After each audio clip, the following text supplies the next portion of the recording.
Maybe you've been thinking about your relationship with alcohol for a long time and wanting to make changes with not too much progress. It can feel like you're banging your head against the wall when you're actively learning more and still not seeing the change that you want to see. And I got a question today from a client on our live Q&A session here on why some people struggle more than others to transform their relationships with alcohol. Now, when you look at the really big picture of a question like this, there's probably a lot of factors. And this is not going to be a comprehensive answer to every single factor out there.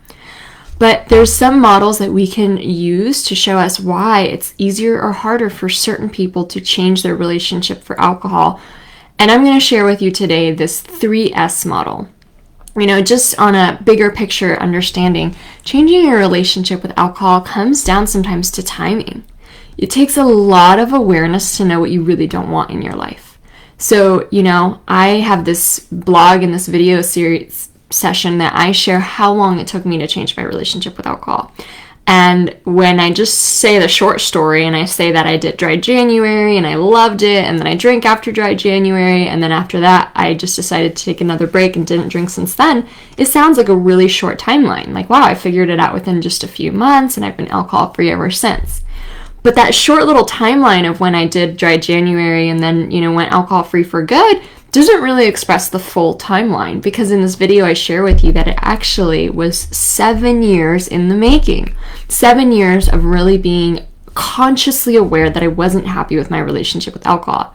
Now, I wasn't having that same level of consciousness and reflection when I was drinking at 20 and 24. It was kind of there, but it wasn't something I even allowed myself to really think about. So that's what we often do with things like this. We don't even allow ourselves to think about them for a really long time.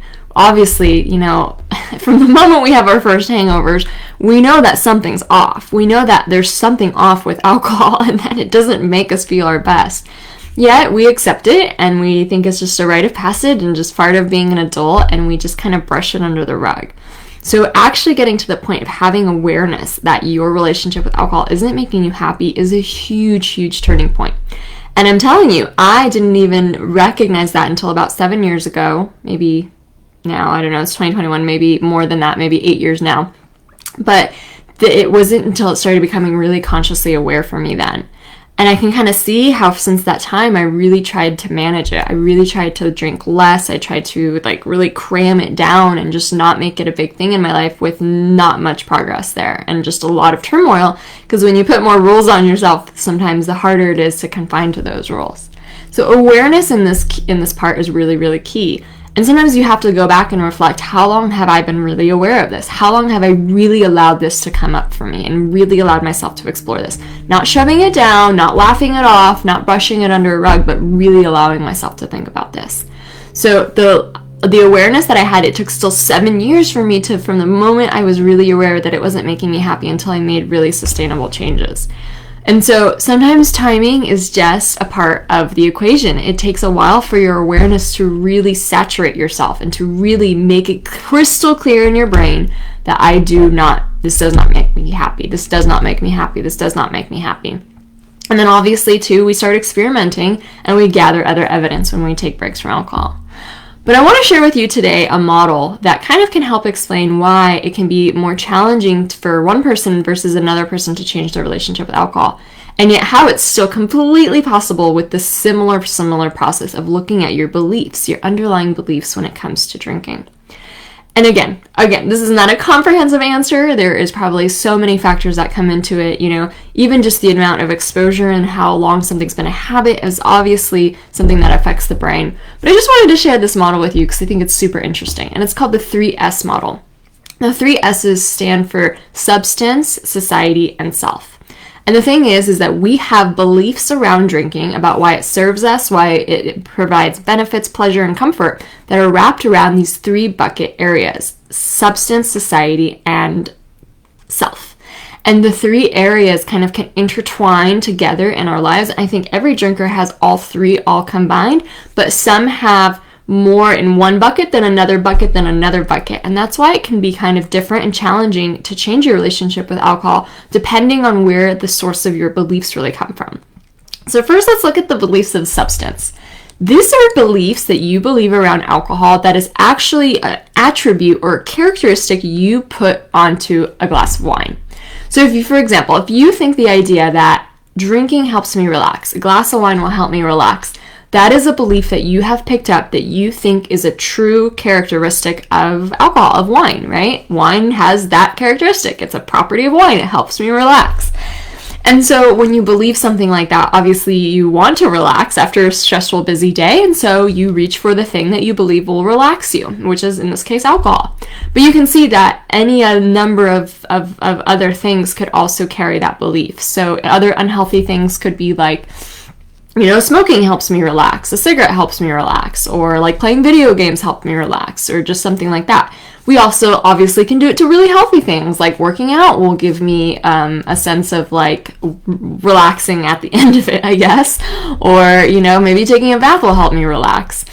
And so these are kind of these beliefs that we put on the actual substance itself. And the thing is that oftentimes most of our beliefs that we put upon alcohol are not scientifically actually how the substance really does manifest and work on our body and brain.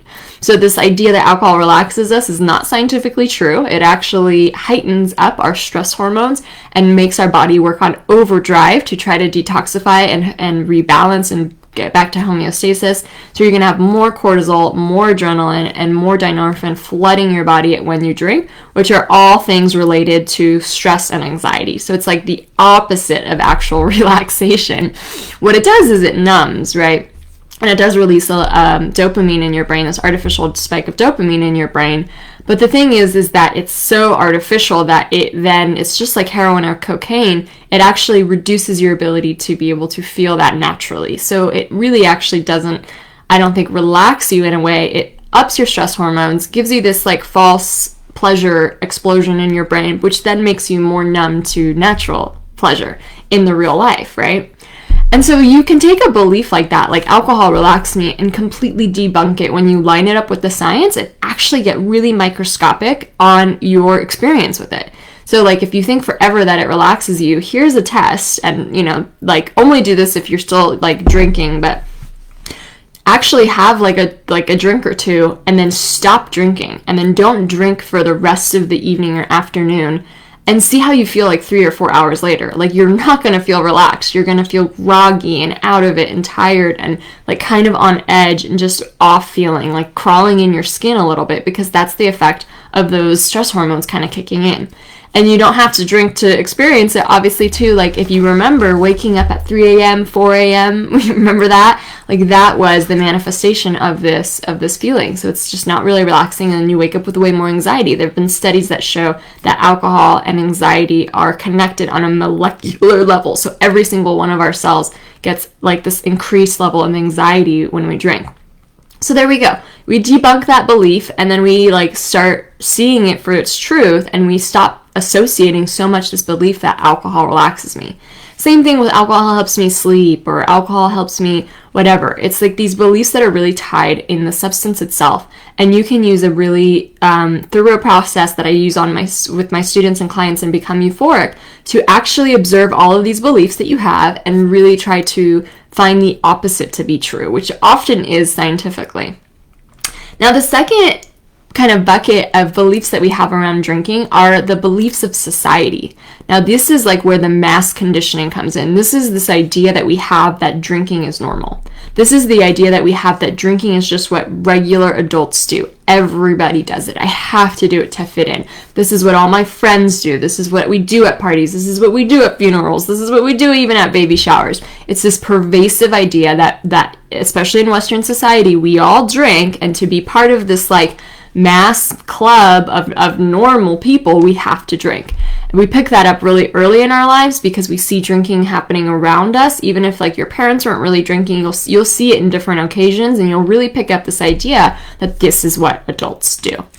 And so when you want to change your relationship with alcohol, you'll also be dealing with these beliefs at the level of society. You have to confront the idea that you might have to not fit in. And what this does is it really attacks us at our most like base instinctual fear that has evolved over hundreds of thousands of years ago when we used to live in tribes as hunter-gatherers. We used to belong to tribes, very small tribes, that we needed to survive. Like, someone in the tribe was better at hunting, someone else was the gatherer, someone else was the nurturer, someone else was the healer, and this is how we survived. We would never survive if we were just living one person alone in that forest or that ice age cave. Like, it would have never happened. We needed the tribe to survive. And so when you do any activity where you think you're going against the grain of your tribe, and your tribe is really your peers, right, today, so it's like the people you mostly hang out with. When you do any activity when you think that you're going against the grain of them, instinctually you're activating the parts of your brain that fear losing belonging and acceptance from your tribe and then dying. Which is like absolutely not true today, right? But that's how our brain evolved to think. And so trust me, it's not just when you change your drinking that you're going to be faced with this fear. It's anytime you do anything really amazing. Because if you think about it, most of the most amazing things we can do in our lives we don't do them because everybody else is doing them. We do them because we're following our heart. And so if we're following our heart, then that means that we're doing something that will fulfill our soul and our calling. So something like becoming an entrepreneur might be going against the grain in your peer group. If everybody has a 9-to-5, if everybody, works in the corporate job, you becoming an entrepreneur, it might be like, well, who does she think she is? That might be your sense of like losing your belonging too. It might be doing anything different. It might be writing a book. It could be doing anything. And the really cool thing is that when you actually learn to train yourself to go against the grain and to be independent and a forward thinker and a rebel in going alcohol free, it actually starts to train you to become braver to do it in other ways in your life, to do it in other ways for the real big things that you actually like really care for and really want. So the beliefs of society, I had this for years. Like, I always wanted to take a break from alcohol, like always. And yet for me, the thing that would stop me is, but on Saturday we have game night. And on Friday we have a dinner party with my family. And then, Sunday, blah, blah, blah. And so I was always getting stopped from wanting to take a break from alcohol because I had some kind of social event looming on my calendar. My brain could not even compute, like, well, couldn't you just show up there and just not drink? No. My brain wouldn't even accept that as a reality because it was so conditioned into me that all adults drink or else they are not normal and there's some questioning that needs to happen, which is like crazy talk, right? Like, we can do whatever we want anytime. If you don't want to eat the meat or the sugar, you don't want to do this, you don't want to do that. Like, we are adults here. This is not high school anymore, right? And yet we still feel locked into these rules, into this BS code of adulthood that we've all picked up. And so going against that grain, like I said, not only will it train you to be really brave in that moment, like it's brave to tell your friends you're not drinking, it's brave to order a mocktail at a restaurant, it also trains you to be brave in the other things that you really want in your life. Because the other things that you really want in your life do take a lot of bravery. Like, something that I often tell myself is, Carolina, no one's gonna just knock on your door and hand you the keys to an Italian villa. Right? Like, say, like, I don't know if you saw, like, Under the Tuscan Sun or those movies where someone just, like, moves to a beautiful part in the country in Europe and they have this gorgeous villa. Nobody's just going to knock on your door and give you the keys to the Italian villa. It takes bravery to move to Europe. It takes bravery to buy a house in a different country. It takes a lot of bravery to go after the dream you want. It takes bravery to write a book. It takes bravery to launch a business. It takes bravery to leave your job. It takes a lot of bravery to go after your biggest dreams and passions. And so going against the beliefs of society in this one way is actually like one of the best things you could possibly do for yourself because it's training you to be brave. And you can also look at like, well, why is drinking normal? Like, why is drinking the only substance? It is a substance. This is like a technically classified drug here, right? We're talking about a substance that psychoactively changes your brain, that has huge, huge consequences. It's the number one, it's actually in the top 5 most addictive drugs in the whole world, and it's more addictive than methamphetamine, they say, and another really, really addictive drug. I think the only most more addictive drugs other than alcohol are cocaine and heroin, and then alcohol. And it's like, nobody's doing cocaine and heroin normally that we consider every single day, right? Like, we only see those people at the, like, at the fringes of our society, and yet here we are, everybody mostly is drinking alcohol so often. Like, no wonder, like, it's that addictive, and we've all somehow thought, like, okay, but this is normal, this is what we're supposed to do, this is what we do every week, every day, and we don't question it. So, like, no one will question you if you're drinking at a party, they're only going to question you if you are not drinking. And so why not, like, start asking questions about that? Like, be like, hey, isn't that kind of messed up? Like, that's kind of messed up. Like, why does society function like that? Why is it everywhere? Who benefits from that? Who's benefiting from all this alcohol that we do drinking as a society? So it can kind of stir in your inner rebel as well, your inner activist, and really start asking questions like why society has to be this way, and if you're going to follow the herd. And if you start to realize that the herd's going off the cliff, maybe it pays off to be a lone wolf in this regard and be a rebel and really put your health and your dreams first over this, like, stupid code of fitting in. The last area of beliefs that we have that interplay into a relationship with alcohol are the beliefs of the self. Now, everybody has limiting beliefs at the beliefs of the self. And some people have more stronger ones that are implicated in their relationship with alcohol than others. This one is really, really good for coaching, for a coach to help you kind of elicit these beliefs that come out. But most of our beliefs at self come to why we do not believe we are good enough. And so there's two main fears that most humans have across the board, and they come out to, I'm not good enough, therefore I'm not lovable. You could say it a different way, like, I'm not smart enough, I'm not good enough, I'm not pretty enough, I'm not, capable enough, therefore I do not deserve to be loved. And these are like our core fears as humans. And I think across the board, we all experience them in certain ways. But they can really manifest when we interplay them in a relationship with alcohol, because when you do not believe you're good enough, interesting enough, fun enough, outgoing enough, whatever enough, you are not enough on your own, is the fundamental belief. But here, have a drink and you'll be enough. You are not interesting, you are not talkative, you are not sociable, you are not outgoing, but have a drink and you'll be all those things. So it's like looking for wholeness outside of you. It's looking for something else to make you better. You can't be relaxed, you can't be fun, you can't be like chill, you can't be whatever it is that you think. You need alcohol to get those things. And what it does is it slowly robs you of your power, because over time you actually teach your subconscious, oh, I'm not those things. I don't have that inherent capability to become those things that I want to be. So I need to use alcohol as a crutch. And it can be kind of damaging for our self-esteem, because we're literally telling ourselves, you're not good enough. But a drink would make you better. A drink would make you the human you want to be. A drink would make you the person you want to be. And what's funny and ironic about that, I guess it's not funny, it's really ironic, is that the complete opposite ends up happening. Drinking takes us even further away from the humans we want to be. If we inherently don't believe we're good enough, and that's just like a human condition, and that's something we're all born and raised with, and it takes a lot of kind of personal growth to come out of that belief, then imagine what happens when you then pour on a negative pattern like drinking on top of it, and then the shame and the regret and the guilt and the recrimination, and you add on all those layers of the negative baggage that comes from drinking. So you have this fundamental belief that you're not good enough, and then you actually have all these examples in your life when you really fucked up, and you really missed the mark. And so that eats away even more at your beliefs in self, and really makes you feel unworthy. And that's why I think that working on your worth and working on like your really self-esteem and really the belief in yourself is one of the most fundamental things we could all do, because we're all suffering from that belief.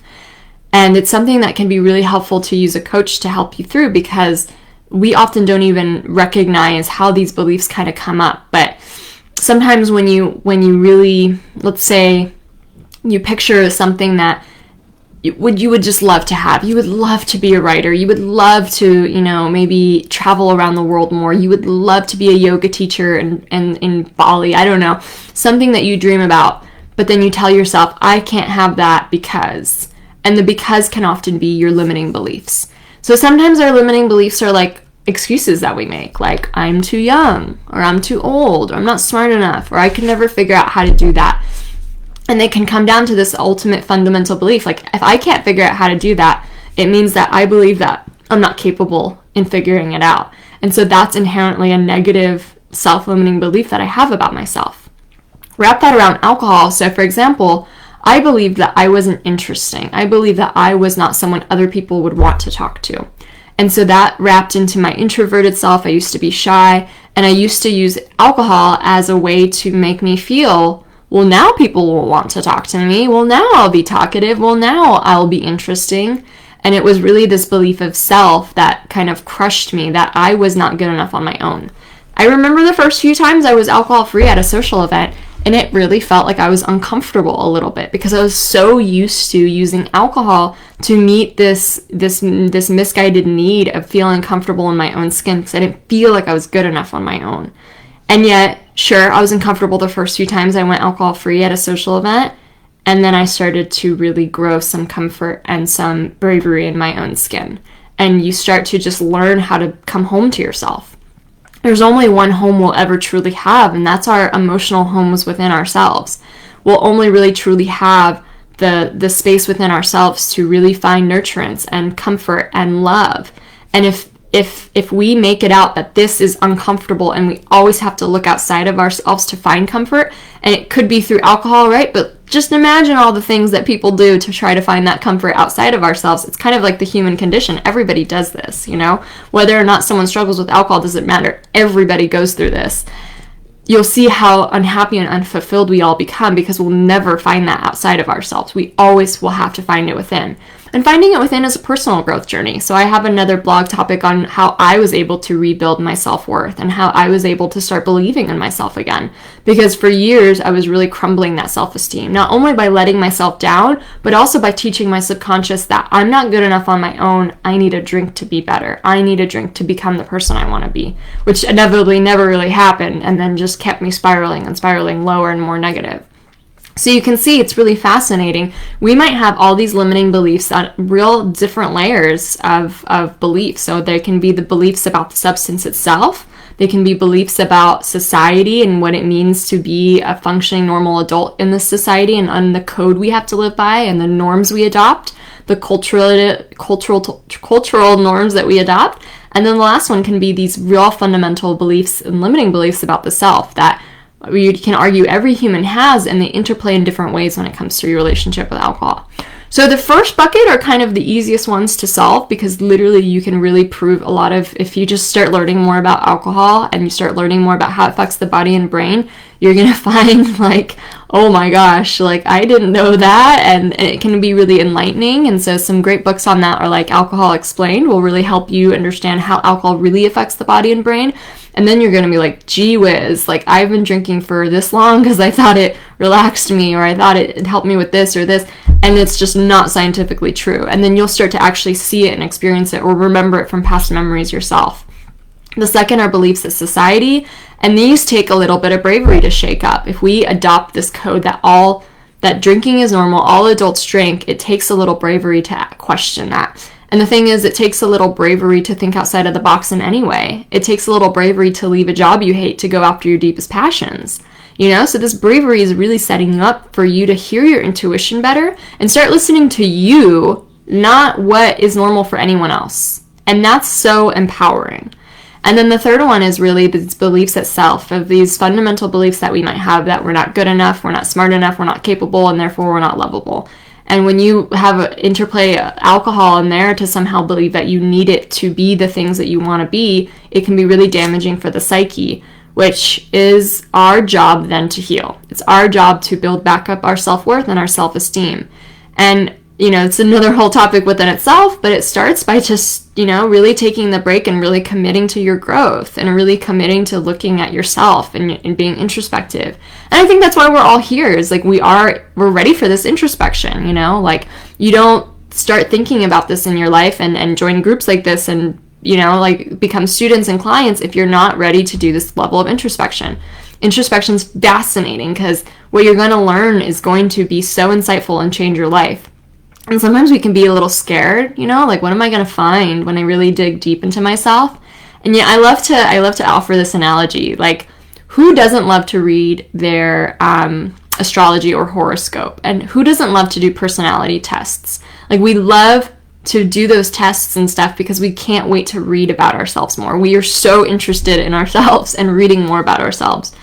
So if you find like that you like personality tests, or that you like to read more about yourself in any way, whether it's like your sign or your Enneagram or something like that, like, this is the same thing. Like, when you do personal growth work, when you work with a coach, or when you do, programs, or you really just invest in your own growth and start really getting introspective about yourself, it's kind of the same thing. Like, yeah, you'll learn things that maybe cause a little bit of pain or that are hard, but you get the same kind of like relief and like understanding of the same way of like when you do personality tests. You're like, oh, that's why I tick the way I do. That's why I adopted that belief. That's why I had this self-preservation coping mechanism in play, because it was trying to protect me back then, but now I don't need that anymore. You really, really start to see your experiences and your perspective and your mindset as something that has been shaping you, but that it's evolving all the time. Like, you are not the identity of yourself that you were at 20 or 25 or 30 or 35.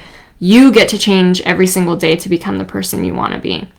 So I hope that helped explain a little bit about at least the three the three buckets of beliefs that we all have, and they all interplay, trust me, but some of them are a little easier to change and to turn around than others, but it's really, really worth taking a look. And this process of looking at your limiting beliefs, I've been talking a lot about this month, because it's not just limiting beliefs we have around alcohol, it's limiting beliefs we have about success and money and sex and relationships. It's like we have these kind of beliefs everywhere. And so when you learn the process, like how I teach for my students and clients and become euphoric, you can actually start doing this kind of awareness work and turning around the old beliefs in any facet of your life, because it's really our beliefs that can keep us where we are in our lives. We have what we have, we've done what we've done because the level of belief that we have, like nobody who doesn't believe that it's ever possible for them to be a doctor has become a doctor. Like, we have to first have that belief that what we have achieved or what we want is possible, because that's where our action comes from. It's from our beliefs. So changing the level of belief is the key. It's the golden nugget of it all. It's not always easy, but it's worth it. It's worthwhile, and it brings so much more happiness and fulfillment afterwards. So I hope that was helpful, and I can't wait to see you next week.